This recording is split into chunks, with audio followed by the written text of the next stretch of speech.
એક number location હો, કાંઈ ન ઘટે એમાં. ઘટે તો જિંદગી ઘટે, પણ લોકેશનમાં તો કાંઈ ન ઘટે. અને આ ભડકેશ્વર મહાદેવનું મંદિર છે ને ચારે બાજુ દરિયાથી ઘેરાયેલું છે. જો હું તમને દેખાડી દઉં, જોઈ દો. અત્યારે ફૂલ પાણી આવી ગયેલું છે ને જો આવી રીતે કંઈક મોજા આવે છે આ દરિયાની. તો મિત્રો અત્યારે જો આપણે દ્વારકામાં ભડકેશ્વર મહાદેવના મંદિરે દર્શન કરવા આવી ગયા છે. જો તમને સામે દેખાય ને તે ભડકેશ્વર મહાદેવનું મંદિર છે, જોઈ જુઓ. તો મિત્રો આ ભડકેશ્વર મહાદેવના મંદિરે કોણ કોણ દર્શન કરવા આવી ગયેલું છે તો કોમેન્ટ કરીને જણાવી દેજો. અને કોમેન્ટમાં હર હર મહાદેવ લખવાનું ભૂલતા નહીં. અને જો આ ભડકેશ્વર મહાદેવનું મંદિર આ સરસ મજાના દરિયાની વચ્ચે આવેલું છે, જોઈ જો. ચારે બાજુ કેવો સરસ મજાનો દરિયો અત્યારે આવેલો હતો. અને જો પવન કંઈક વ્યૂ મસ્ત હતો અહીંનો, જોઈ જો. આવી રીતે કંઈક દરિયો છે. તમે જરૂરથી એકવાર જો આવ્યા ન હોય ને તો એકવાર અહીં જરૂરથી આવજો આ મહાદેવના મંદિરે દર્શન કરવા. જોઈ જો કેવું સરસ મજાનું મંદિર છે, તે દરિયાની વચ્ચે આવેલું છે. તો આવી રીતે કંઈક પાણી આવેલું હતું ચારે બાજુ, જોઈ જો. તમે બધા પણ મહાદેવના દર્શન કરી લો અને કોમેન્ટમાં હર હર મહાદેવ લખવાનું ભૂલતા નહીં. અને આ ભડકેશ્વર મહાદેવનું મંદિર છે ને ચારે બાજુ દરિયાથી ઘેરાયેલું છે. જો હું તમને દેખાડી દઉં, જોઈ દો. અત્યારે ફૂલ પાણી આવી ગયેલું છે ને જો આવી રીતે કંઈક મોજા આવે છે. આ દરિયાની ચારે બાજુ ઘેરાયેલું ભડકેશ્વર મહાદેવનું મંદિર આવેલું છે. જો હું તમને દરિયો બતાવું ચારે બાજુનો, જોઈ જો. અત્યારે પાણી આવે છે, કેવો મોજા આવે છે, જોઈ જો. છે ને એકદમ લાજવાબ. જો આ ભડકેશ્વર મહાદેવ છે અને ચારે બાજુ આ દરિયા કિનારે અત્યારે દરિયો આવી ગયેલો છે, પાણી ભરેલું છે.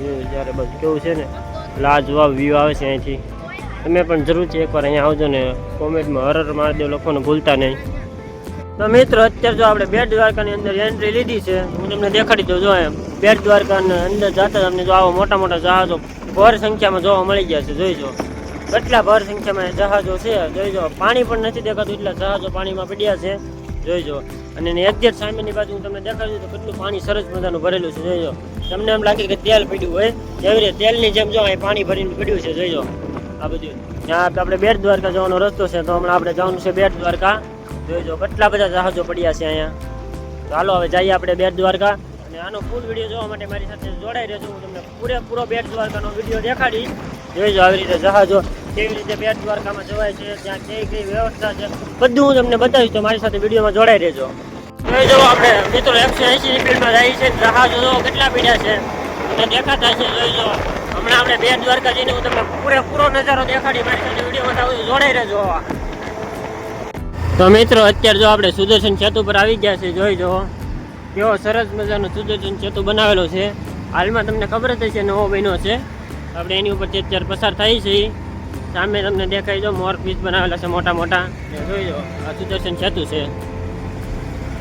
હું તમને બતાવી દઉં. જો આવી રીતે કંઈક સુદર્શન સેતુ છે, જોઈ દો. એવી સરસ રીતે બનાવવામાં આવેલો છે, જોઈ દો. દેખાય છે ને એક નંબર, જોઈ દો.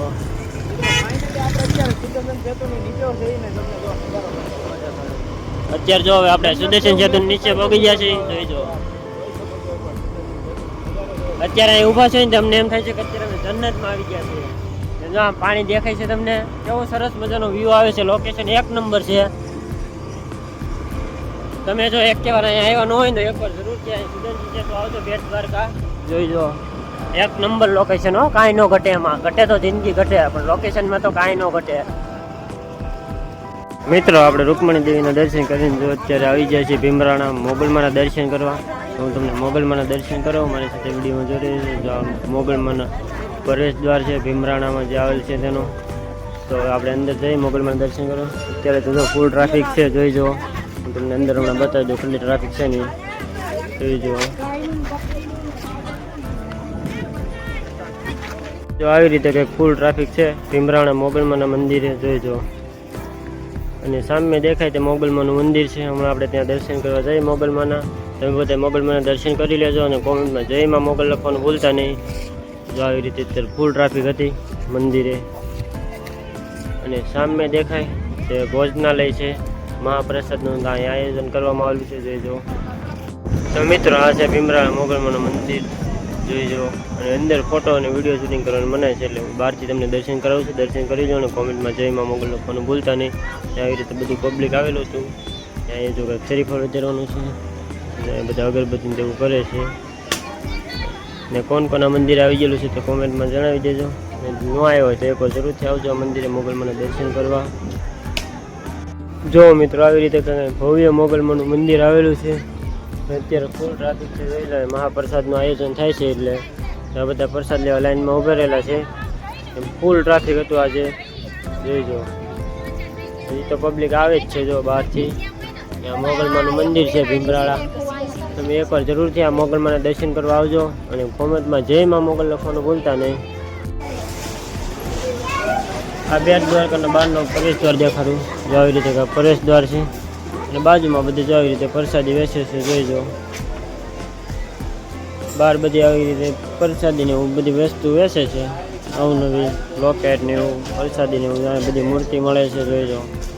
એટલે મિત્રો અત્યારે આપણે જો બેટ દ્વારકામાં પહોંચી ગયા છીએ, હું તમને દેખાઈ દઉં. અહીં દ્વારકાધીશનું મુખ્ય મંદિર આવેલું છે. અંદર તો ફોટો અને વિડીયો શૂટિંગ કરવાની મનાય છે, એટલે તમને બહારથી દેખાડી દઈશું. બહારથી દર્શન કરી લો અને કોમેન્ટમાં જય દ્વારકાધીશ લખી નાખજો. જો આવી રીતે કંઈક છે અહીંયા છે. કોણ બેટ દ્વારકા આવી ગયેલું છે તે કોમેન્ટમાં જણાવી દેજો. અને આ છે ને બેટ દ્વારકા એક ટાપુ છે જે ચારે બાજુ દરિયાની વચ્ચે આવેલો છે. હું તમને બતાવીશ કેવી રીતે ચારે બાજુ દરિયાથી ઘેરાયેલો છે. જો આવી રીતે કંઈક બોય છે. સામે વડલો દેખાય ને ત્યાં મુખ્ય મંદિર આવેલું છે દ્વારકાધીશનું, જેને સોને કી નગરી કહેવાય છે, જોઈજો.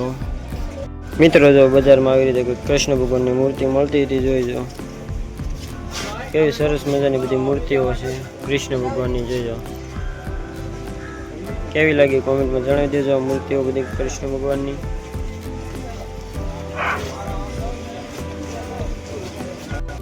મિત્રો બેટ દ્વારકામાં આવેલો રૂકમણી પેલેસ, મહાલક્ષ્મી પેલેસ, રૂકમણીનો મહેલ જો આવો છે કંઈક, જોઈજો. ઘણો મોટો છે.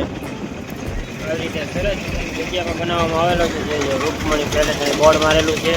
આ કંઈક મહેલ છે, જોઈજો. આ છે ને બેટ દ્વારકામાં આવેલો છે. બેટ દ્વારકા એક ટાપુ છે, ચારે બાજુ દરિયાની વચ્ચે આવેલો છે, જોઈજો. તેની વચ્ચે આ છે કંઈક ટાપુ, એ રીતે મહેલ બનાવવામાં આવેલો.